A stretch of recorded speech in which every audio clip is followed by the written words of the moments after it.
বীজ পুঁতেছিলাম সেখান থেকে চারা হয়ে গাছ হয়ে এই যে দেখো কুড়িও চলে এসেছে। দেখেছো বন্ধুরা, বীজ থেকে দেখো কুড়িও চলে এসেছে। ইনি 1-2 দিনেই প্রস্ফুটিত হয়ে যাবেন। দেখো কি বিশাল জবাখানা, দেখেছো? দেখো, আর এদিক থেকে বুঝতে পারছো ওই ছাদে যাওয়ার, এটা হবে আমার ড্রেসিং রুম। বুঝেছো বন্ধুরা, এই রুমখানা যে দেখছো তোমরা, এটা হবে আমার ড্রেসিং রুম। আর এখানে একখানা কাঠের আর একটা দরজা হবে, এই যে এখান থেকে, বুঝেছো? এই যে এখানে এদিকে গ্রিল, আর এইখানে আর একটা কাঠের দরজা হবে, বুঝলে? সেম এটার নিচেও আর একটা রুমে সেম একই ব্যাপার রয়েছে। এই যে দেখো, বুঝেছো? কখনো এই দরজাটা খুলে দিয়ে এখানে বেশ বসলে বেশ সুন্দর,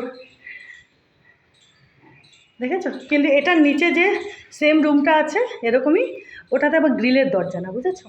ওটাতে বাইরে, ভেতরে কাঠের আর বাইরে অ্যালুমিনিয়ামের দরজা। আর ওখানে একটা দেখো, দেখেছো?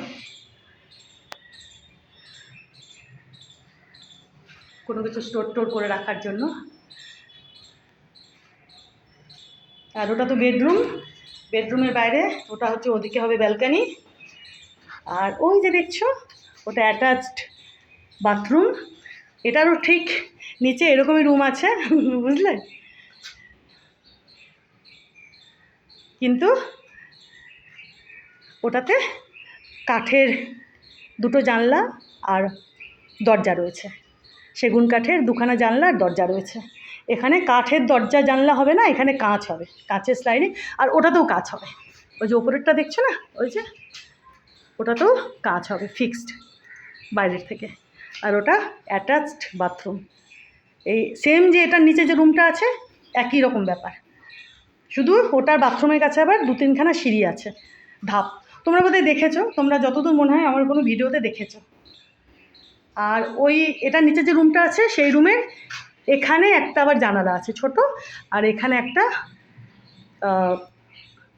কি বলবো, কটা সেলফ আছে, দেখেইছো তোমরা, পাল্লা দেওয়া। আর এই রুমে সেগুলো করা হয়নি, বুঝেছ? তো চলো,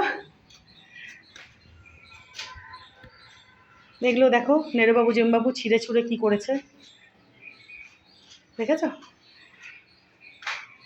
ওদেরই কিছু কিছু জিনিস আছে না, সবগুলো ছেঁড়া না, কটা ছেঁড়া আছে, কটা ভালো আছে।